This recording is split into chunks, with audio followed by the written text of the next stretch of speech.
লাভ হচ্ছে না, সে কাজের প্রয়োজন নেই। কিন্তু আপনাদের জিজ্ঞাসা করছি কি যে নবী মুহাম্মদ সাল্লাল্লাহু আলাইহি ওয়াসাল্লামের সঙ্গে জান্নাতে একসঙ্গে থাকতে চায় না এমন কোন উম্মতি দুনিয়ায় আছে? সবাই চায়, সবাই। আমরা, আপনারা, আমি, আপনারা সকলেই চাই কি আমাদের নবী নূর নবী রহমাতুল লিল আলামিন হুজুরের সঙ্গে একই সঙ্গে জান্নাতে যেতে চাই। যদি বলো ঠিক কি না? ও রাসূলের জমানার যুবকেরা, নবী পাকের আশিকি দিওয়ানা উম্মাতিরা, আল্লাহর নবী নূর নবী জানিয়ে দিল, ও উম্মাতিরা, আমি মুহাম্মদুর রাসূলুল্লাহ, আমি মুহাম্মদুর রাসূলুল্লাহ সাল্লাল্লাহু আলাইহি ওয়াসাল্লাম জানিয়ে দিলাম যে আমার সুন্নাতের পাবন্দি গুলো নবীর সুন্নাত কি এক মুশরিক দাঁড়িয়ে থাকা, বাড়িতে মুস্তাদ ছাড়া পিছিয়ে খাতা খাওয়া, এক কথা শুধু শরিয়াতের হুকুমকে আমাদের মান্যতা দেওয়া, শুধু তাই নয়, আমাদের কাজ কর্ম ইত্যাদি যাবতীয় কর্ম রাসূলের মডেল হিসেবে করতে হবে। আমরা যদি দুনিয়ার জমিনে কাজ করি, ব্যবসা করি, বাণিজ্য করি, ইবাদত বান্দেগি সুন্নাত আমল আছে, ওই সুন্নাত আমলগুলো যদি বান্দেগি করি, আল্লাহ রাসূল তো জানিয়ে দিল যে উম্মতি আমার একটা সুন্নাত জিন্দা করলো, আখিরি জামানায় সে 100টি শহীদের সওয়াব তার আমলনামায় পেয়ে গেল। একটা জলে হয় না, আরেকটা জলে হয় না। একটা সুন্নাত আমল যদি করি এই শেষ জামানায়, কটা শহীদের সওয়াব, কটা শহীদের সওয়াব? 100টা শহীদের সওয়াব। শহীদ কি জিনিস? আল্লাহ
বিবির সঙ্গে খুশ মিজাজে মশগুল, বিবির সঙ্গে আনন্দে ফুর্তিতে মশগুল। হযরতে হানজালা রাদিয়াল্লাহু আনহু নবী প্রেম দেখো, আমরা নবীকে কতটা ভালোবাসতে পেরেছি, আমরা নবীর প্রতি কতটা ভক্তি দেখাতে পেরেছি।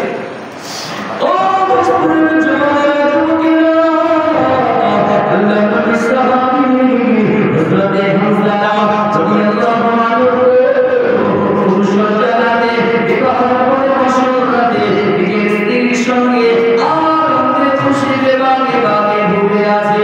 একদিকে ওপর দিকে আওয়াজ আসে, নবী পাকের সাহাবীরা আওয়াজ দিচ্ছে, ও নবী পাকের সাহাবীরা, যুদ্ধের ময়দানে যেতে হবে, যুদ্ধের ময়দানে যেতে হবে, কে কোথায় চলে আসো।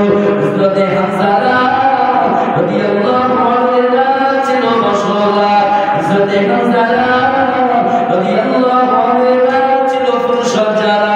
তার বিবিকে বলল, হানজালা, ও আমার প্রাণের বিবি, আজকে রাত আমাদের আনন্দময় রাত। কিন্তু না না না না, নবী পাকের আওয়াজ এসেছে, আল্লাহর নবী জানিয়ে দিয়েছিল, ও নবী পাকের সাহাবীরা, তোমাদেরকে যুদ্ধের ময়দানে যেতে হবে, তোমরা প্রস্তুতি রেডি হয়ে থাকো। আল্লাহ নবী সাহাবী হযরত হানজালা রাদিয়াল্লাহু আনহু স্ত্রীকে বলল, আয় বকরের স্ত্রী, আর সময় দিলে চলবে না, আর আমার ঘরে থাকলে হবে না, আর ঘরে সময় দিলে হবে না, আমার যুদ্ধের ময়দানে যেতে হবে। জোরে বলুন সুবহানাল্লাহ। আজকের ওয়াকফ সম্পত্তি আইনের জন্য মসজিদে গ্রামে আওয়াজ দেওয়া হচ্ছে, তো চলো বাবুরা ধান চাষ করতে হবে, আমার অফিস যেতে হবে, আমার ডাক্তারখানায় যেতে হবে। আর হানজালা রাদিয়াল্লাহু আনহু এর 500টা ফুরসজ্জারা, সেই সময় যদি নামাজ ইসলামের জন্য আওয়াজ আসতো, আমাদের বাসরাতে ফুরসজ্জা নিজের বিবি ছাড়া কেউ চিনবে না, মানুষও চিনবে না। ওয়াকফের জন্য কলকাতায় যেতে মানুষের কি, যারা আমার সুন্নতকে খেলাফ কাজ করবে, যারা আমার অনুকরণে চলবে না, তারাই মূলত কি কাফেরদের অনুসরণ, তারা আল্লাহ পাকের জান্নাত। ও মুসলিম জওয়ানেরা, যুবকেরা, আল্লাহ নবী জানালে, আল্লাহ নবী জানালে, শোনা করে মান করিয়া সুন্নতি দৌড়িনা আলাইহি শাফাতি। আল্লাহ নবী দিন দুনিয়া বাদশা হাবিবুল্লাহ নবী জনাবে মুহাম্মদ রাসূলুল্লাহ সাল্লাল্লাহু আলাইহি ওয়াসাল্লাম জানিয়েছেন, মান করিয়া সুন্নতি দৌড়িনা আলাইহি শাফাতি। যে উম্মতকে আমার সুন্নতকে নষ্ট করলো, আমার সুন্নতকে বরবাদ করলো, সুন্নতে আমলে পাবন্দি করলো না, এক কথায় সুন্নত আমলকে যারা বিনষ্ট করলো, সুন্নত আমলগুলো যারা ছেড়ে দেয়, সুন্নত আমল যারা আমলে বান্দিগি করে না, আনদাইয়া সুন্নতি হযরত আলী শাফাতি। আল্লাহ নবী জানিয়ে দিলেন, ওই উম্মতের জন্য আমার শাফাআত সুপারিশটা হারাম হয়ে গেল। নবীর সুন্নতের ইত্তেবা যদি না করি, নবীর সুন্নতের ইত্তেবা যদি না করি, অনুসরণ যদি না করি, আল্লাহ রাসূল বলেছেন, যারা দুনিয়ায় আমার সুন্নতকে বিনষ্ট করছে, সুন্নতগুলো সুন্নতের খেলাফের কাজ করছে, তার জন্য আমি যে নবী জানিয়ে দিচ্ছি, আমার শাফাআত, আমার সুপারিশটা তাদের জন্য কি হারাম হয়ে গেল। তাহলে সেই নবীকে আমরা কতটা ভালোবাসা করেছি, সেই নবীকে কতটা হারাম করেছি। ও মুসলিম জওয়ানেরা, যুবকেরা, সিরিয়া শাম দেশের একজন খ্রিস্টান পাদ্রী, একজন খ্রিস্টান পাদ্রী, আল্লাহ রাব্বুল দুনিয়া বাদশা হাবিবুল্লাহ নবী মুহাম্মদ রাসূলুল্লাহ সাল্লাল্লাহু আলাইহি ওয়াসাল্লামের কতটা ভালোবাসা জেগেছিল দেখুন। আমরা তো না চাইতে মুসলমান হওয়ার জন্য হয়েছি। একজন খ্রিস্টান পাদ্রী সিরিয়ায় বসবাস করত। তৎকালীন সময়ে সেই খ্রিস্টান পাদ্রী মুসা আলাইহিস সালামের উপরে নাজিল হয়েছিল কোন কিতাব? তাওরাত। আর ওই পাদ্রী তাওরাত কিতাবের বিশ্লেষক। যেমন আমরা যে সমস্ত ওয়াইজিন আলেম মাওলানা হাফেজ আল্লাহ রাসূল সাল্লাল্লাহু আলাইহি ওয়াসাল্লামের উপর নাযিল হয়েছে পবিত্র কোরআন, এই কোরআনের তাফসীর যেমন পূর্বে ওমর সাল্লাল্লাহু এর তাফসীর আপনাদের শোনাইছি। তার নবী মুসা আলাইহিস সালামের উপর নাযিল তাওরাত কিতাব, সেই তাওরাত কিতাবের বিশ্লেষক, বিবরণকারী, অনুবাদকারী একজন খ্রিস্টান পাদ্রী। কে? একজন খ্রিস্টান পাদ্রী। তার কাজ ছিল প্রত্যেক শনিবার রাতে এই তাওরাত কিতাবকে অনুবাদ করে বিশ্লেষণ করে মনুষ্য জাতিকে শনিবার করে শোনানো। সে ছিল একজন খ্রিস্টান পাদ্রী। ও মাগিরা শিখি দিওয়ানা মাতুমাগিরা, আমরা পূর্ণবীর উম্মত হতে পেরেছি। একটু খেয়াল করে দেখি, ওই খ্রিস্টান পাদ্রী প্রতি শনিবারে করে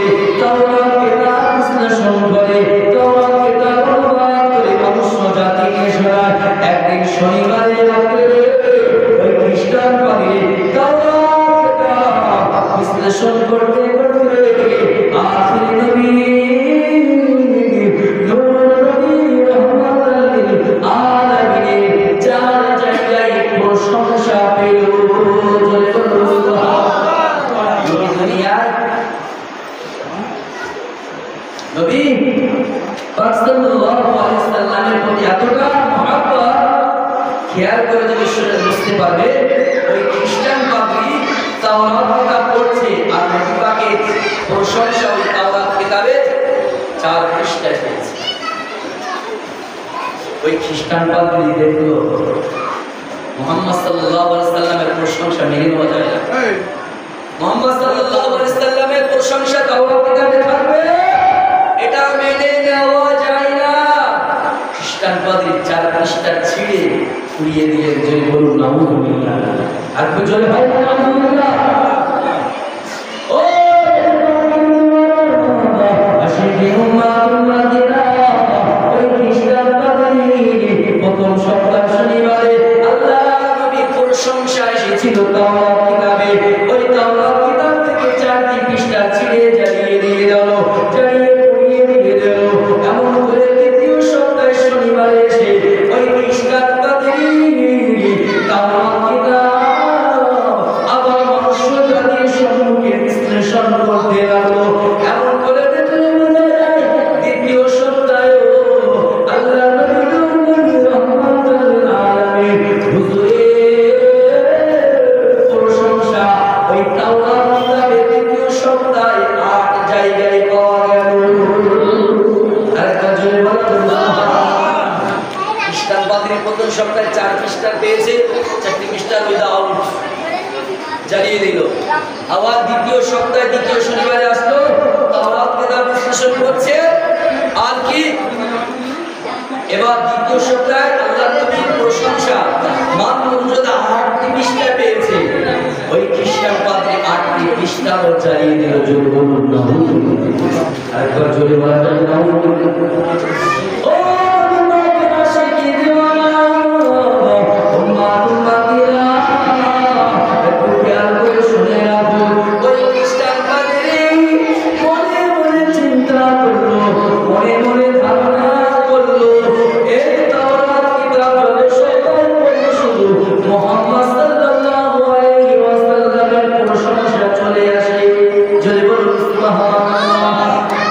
ওই খ্রিস্টান পাদ্রী মনে মনে চিন্তা করলো আমি যদি তাওরাত কিতাব পড়তে থাকি আর গোটা তাওরাত মুহাম্মদ সাল্লাল্লাহু আলাইহি ওয়াসাল্লামের প্রশংসায় হক ভরে যাবে।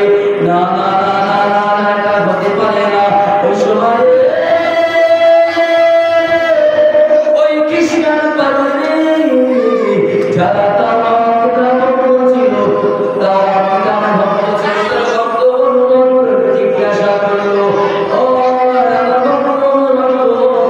তোমরা কি জানো মুহাম্মদ সাল্লাল্লাহু আলাইহি সাল্লামের সম্পর্কে? খ্রিস্টান পাদ্রী তার সম্মুখ উপস্থিত যারা নেতা ওই সময় যারা ছেলা যারা ইহুদি তাদেরকে বলছে এই মুহাম্মদ সাল্লাল্লাহু আলাইহি সাল্লামের এত প্রশংসা আসছে এই তাওরাত কিতাবে এই ব্যক্তির সম্পর্কে তোমাদের কি ধারণা? খ্রিস্টান পাদ্রী মানুষ যাদেরকে জিজ্ঞাসা করেছে যারা বড় বড় কমান্ডার লিডার আল্লাহর নবী দিন দুনিয়ার বাদশা হাবিবুল্লাহ মুজাহিদ মুহাম্মদ রাসূলুল্লাহ সাল্লাল্লাহু আলাইহি ওয়াসাল্লামের এত প্রশংসা আছে যে তাওরাত কিতাবটাই পড়া বন্ধ করে দিল। সুবহানাল্লাহ। ওই খ্রিস্টান পাদ্রী যখন মনুষ্য জাতিকে জিজ্ঞাসা করলো ওই মনুষ্য জাতি তোমরা বলো দেখি মুহাম্মদ সম্পর্কে তোমাদের ধারণা কি? ওই বিশ্লেষণকারী যারা শ্রবণ করছিল তাদের ভিতর থেকে মনুষ্য জাতি উঠে দাঁড়িয়ে ওই খ্রিস্টান পাদ্রী ওই পাদ্রী না না তুমি জানো ওই মুহাম্মাদের কাছে জানো যেও না মুহাম্মদ একটা পাগল। জোরে বলুন নাউযুবিল্লাহ। জোরে বলা যাবে না নাউযুবিল্লাহ। খ্রিস্টান পাদ্রীকে বলছে তুমি যার প্রশংসা তাওরাতে পাচ্ছ ও একদম মৃত্যু, একটা কাজ্জাব, একটা পাগল, তুমি যেন তার কাছে যেও না। ওই পাদ্রী মনে মনে চিন্তা করছে তাওরাত কিতাবে যার এত প্রশংসা, তাওরাত কিতাবে যার এত গুণমান মর্যাদা আসছে সে একজন কিভাবে হতে পারে? সে একজন কিভাবে কাজ্জাব হতে পারে, পাগল হতে পারে, নাউজুবিল্লাহ, এটা কখনো হতে পারে না। এক কাজ করো, আমাকে একটু তার কাছে একটু যেতে দাও, আমাকে তার কাছে একটু যেতে দাও। কিন্তু তার লোকজন, তার ভাব মুখাঙ্গই বিতর্কই তাকে কিন্তু যেতে দেয় না। ওই কৃষ্ণাকারী মনে মনে চিন্তা করলো না, এই তাওরাত কিতাবে, এই তাওরাত কিতাবে যার পাপ গুনাহ যারা চলে আসে, যার প্রশংসা চলে আসে, প্রথম সপ্তাহে মুহাম্মদুর রাসূলুল্লাহ সাল্লাল্লাহু আলাইহি ওয়াসাল্লামকে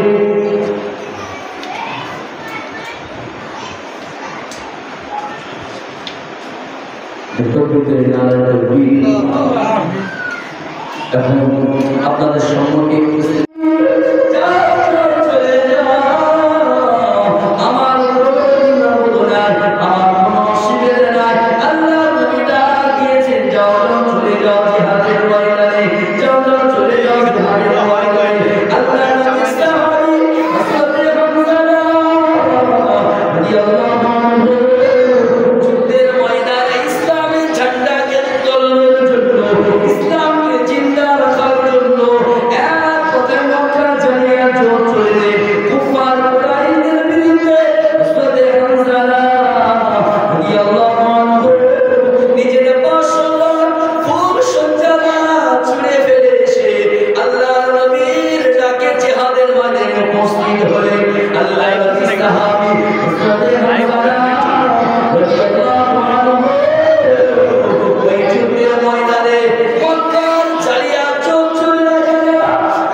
তার উপরে ফরজ রসুল আছে।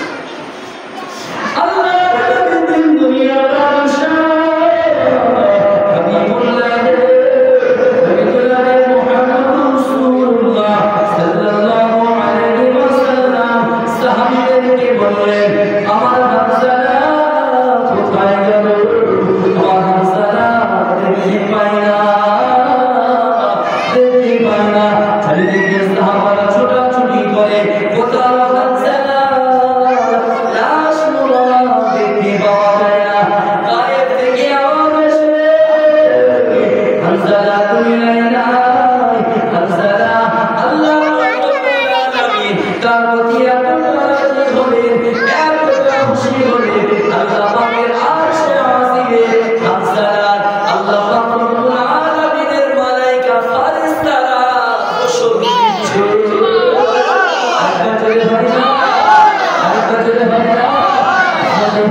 ভাইরা নবীর জন্য স্ত্রীকে বিধবা করেছে, নবীর জন্য নিজেকে শাহাদাত বরণ করেছে, নবীর জন্য নিজের পরিবার, নিজের বাসনা, পরিচর্যা রাত পরোয়া করেনি।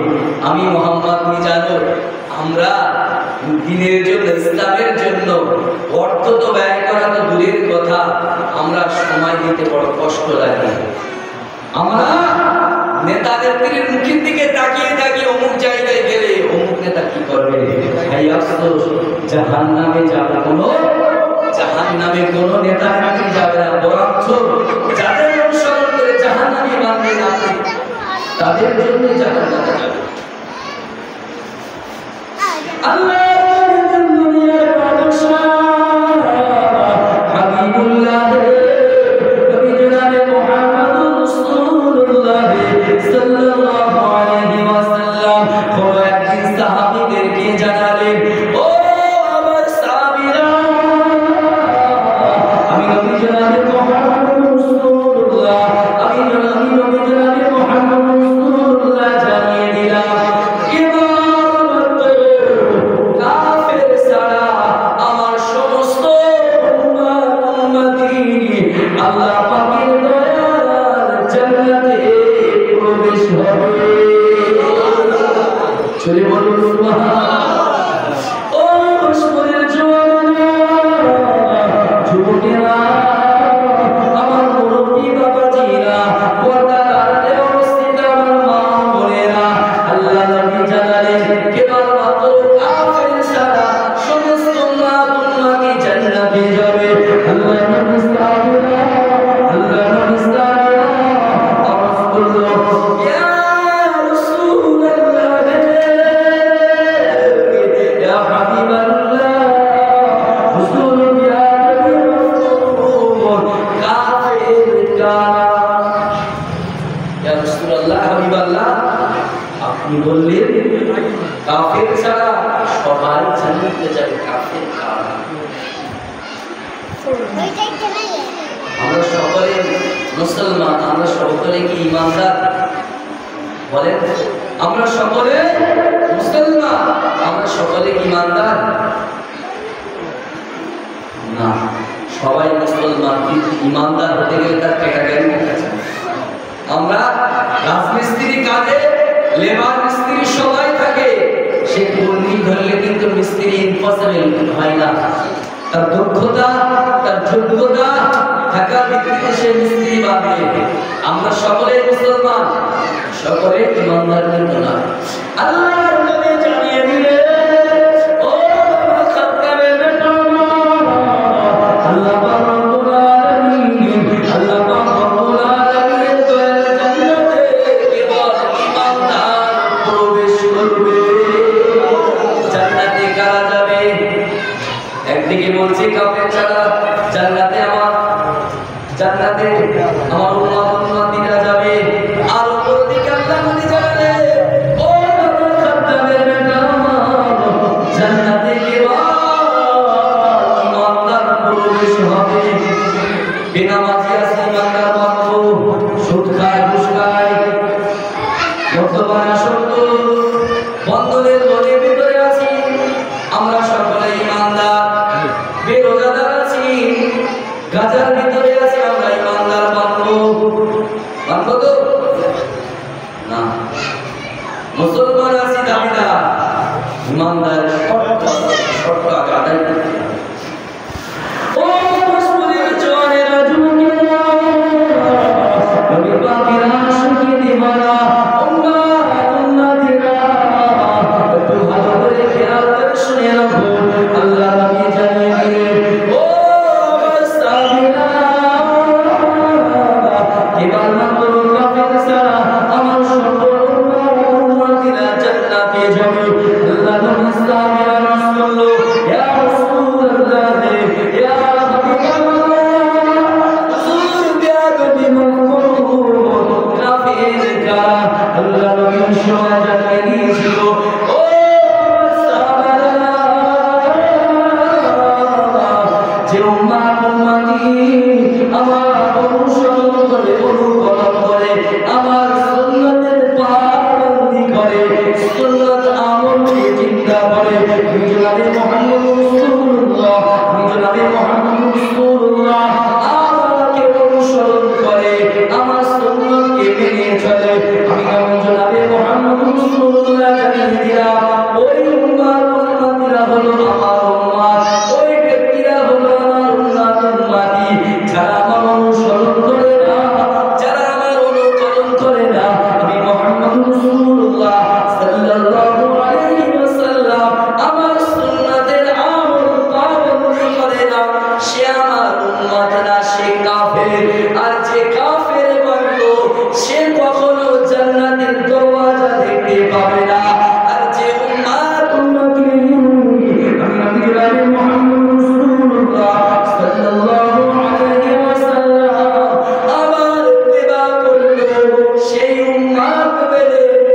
জান্নাতে যেতে গেলে কি